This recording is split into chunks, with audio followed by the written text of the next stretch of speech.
दोस्तों, कैसे हैं आप सभी लोग। आशा है आप लोग बहुत अच्छे होंगे और अपने जीवन में काफ़ी खुश होंगे, प्रसन्न होंगे। तो दोस्तों, स्वागत है आप सभी का आपके अपने ही चैनल जिसका नाम है ज्ञान मंत्र, और जहां हम लोग करते हैं कुछ ज्ञान की बातें। प्यारे दोस्तों, आज की संपादकीय लेकर मैं प्रस्तुत हूँ और आज की संपादकीय का टॉपिक है भारतीय संस्कृति की विराट शक्ति। तो भारतीय संस्कृति जो हमारी है वह एक विराट शक्ति धारण करती है। इसका साक्ष्य आज की इस संपादकीय में हमें देखने को मिलेगा। तो चलिए दोस्तों, बिना देर किए बढ़ते हैं आज की संपादकीय की तरफ और देखते हैं कि आज की संपादकीय में क्या कुछ खास नई बात है।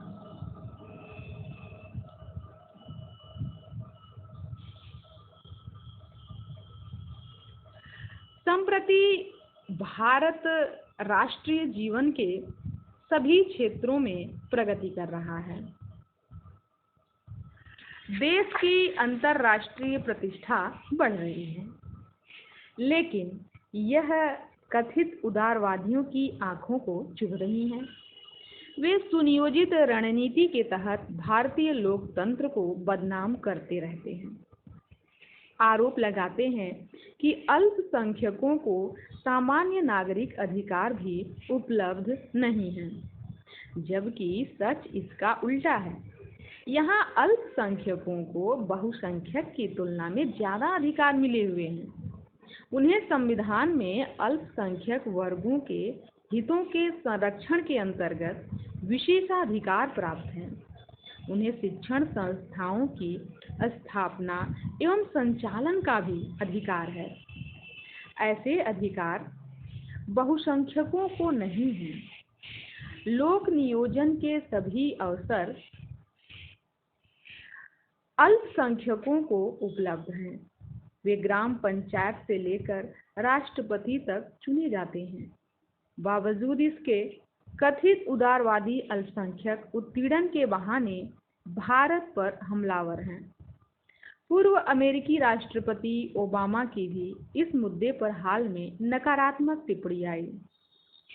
इस बीच विश्व मुस्लिम लीग के महासचिव मोहम्मद बिन अब्दुल करीम अल ईसा ने बीते दिनों दिल्ली में भारत के ज्ञान एवं संविधान की प्रशंसा करते हुए उसे शांतिपूर्ण सह अस्तित्व का सुंदर उदाहरण बताया। अल ईसा ने कहा कि शांति के संबंध में विश्व को भारत से सीखना चाहिए। उन्होंने भारत को अल्पसंख्यक उत्पीड़न का क्षेत्र बताने वाले कथित उदारवादियों को आईना दिखाया है। भारत में पंथ मजहब आधारित भेदभाव कभी नहीं रहे। भारत के मूल अभिजन आर्य हिंदू हैं।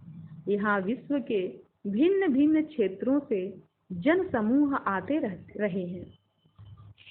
संस्कृति और सभ्यता के अध्येता अनेक विद्वानों ने हिंदुओं द्वारा सबको गले लगाने और मिला लेने की क्षमता को अद्भुत बताया। यहाँ बाहर से आए ईरानी, यूनानी, पार्थियन, बैक्ट्रियन, हूण, तुर्क, यहूदी और पारसी भी घुल मिल गए। मुसलमान 7वीं शताब्दी में आए। उनका आना काफी लंबे समय तक जारी रहा। उन पर भी हिंदू जीवन रचना का प्रभाव पड़ा।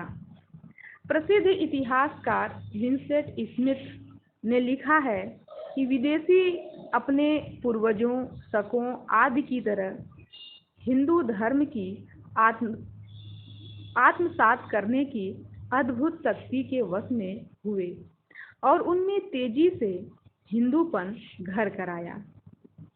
वे भारतीय संस्कृति के प्रभाव में भारत के अभिजन बन गए।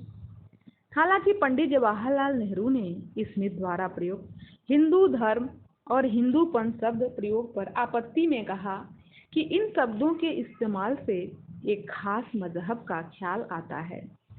नेहरू की दृष्टि में हिंदू मजहब है पर उनका यह निष्कर्ष राजनीतिक होते हुए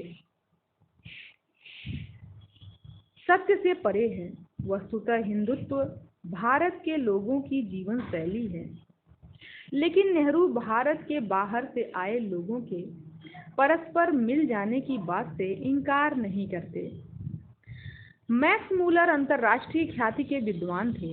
इंग्लैंड की सरकार ने 1882 में सिविल सेवक अंग्रेज युवकों के प्रशिक्षण के दौरान भारतीय दर्शन, धर्म और संस्कृति पर व्याख्यान देने के लिए उन्हें बुलाया। उद्देश्य था कि नए सिविल अधिकारी भारत के आत्मा को उचित ढंग से समझ सकेंगे। मैक्स मूलर ने India what can teach us के माध्यम से संस्कृति, दर्शन आदि उत्कृष्ट मूल्यों के लिए भारत को विश्व में श्रेष्ठ बताया था। कथित उदारवादी मैक्स मूलर के निष्कर्ष नहीं मानते। वे भारत में सभी आस्थाओं का सह अस्तित्व भी नहीं मानते। अमेरिका में श्वेत अश्वेत भेद रहे हैं, अश्वेतों का उत्पीड़न भी रहा है, इस पर टिप्पणी नहीं हुई। जम्मू कश्मीर लंबे अरसे से हिंदू उत्पीड़न का क्षेत्र रहा है। कश्मीर घाटी को हिंदू विहीन करने और कश्मीरी हिंदुओं का नरसंहार भुलाया नहीं जा सकता। इस पर किसी अंतर्राष्ट्रीय संस्था ने कोई प्रतिवाद नहीं किया, लेकिन कथित उदारवादी कश्मीर में सक्रिय आतंकियों की गिरफ्तारी और उन पर कानूनी कार्यवाही को लेकर व्यथित रहते हैं। भारत की प्रतिष्ठा कथित उदारपंथियों एवं अलगाववादियों को हजम नहीं होती। अलगाववाद इनका मुख्य एजेंडा है, लेकिन भारत को बदनाम कर कोई भी राजनीति संभव नहीं हो सकती। भारतीयों को असहिष्णु और हिंसक बताकर भी कोई राजनीति नहीं की जा सकती। भारत में विविधता के बावजूद एकता है। इस एकता को तोड़ने का प्रयास समाज के प्रति अपराध है। यहाँ सभी पंथिक आस्थाओं के प्रति सम्मान का स्वाभाविक परिवेश है। सबको अपने विचारों के अनुसार पंथ मजहब के प्रति आस्तिकता और तत्संबंधी उपासना के संवैधानिक अधिकार हैं। स्मरण रहे कि राष्ट्र के जन्म, गठन और निर्माण का आधार मजहब नहीं होता।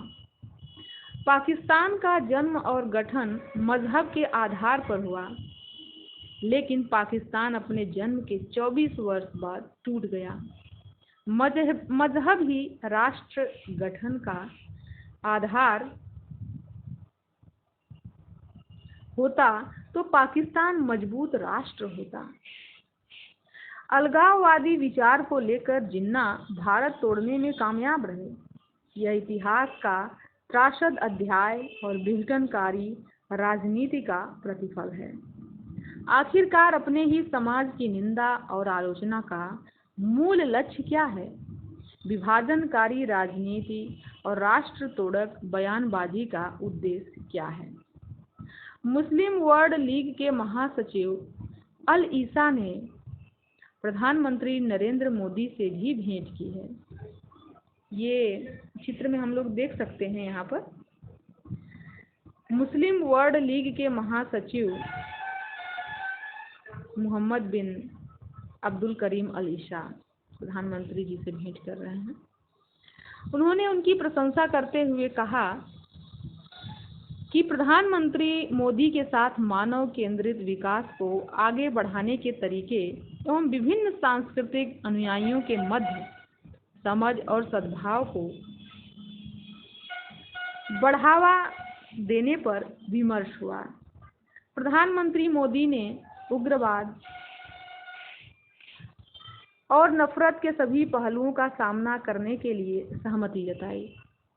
मानवीय मूल्यों को लेकर भारत का काम ऐतिहासिक रहा है। विश्व लोक मंगल प्राचीन काल से ही भारत का ध्येय रहा है।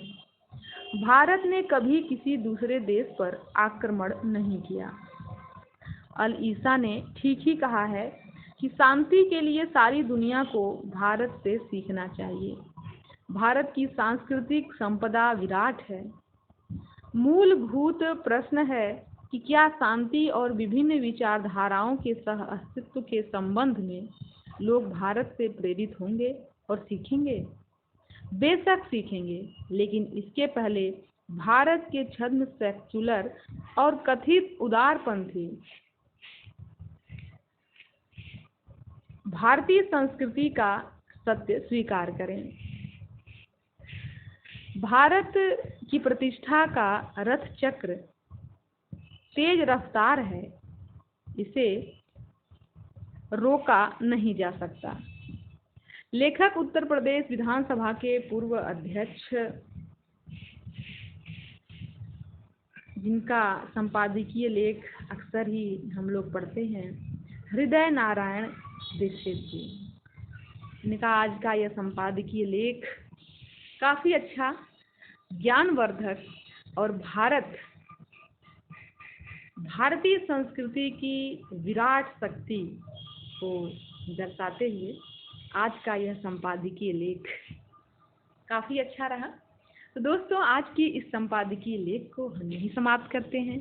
मिलते हैं नए वीडियो में नए संपादकीय लेख के साथ। धन्यवाद।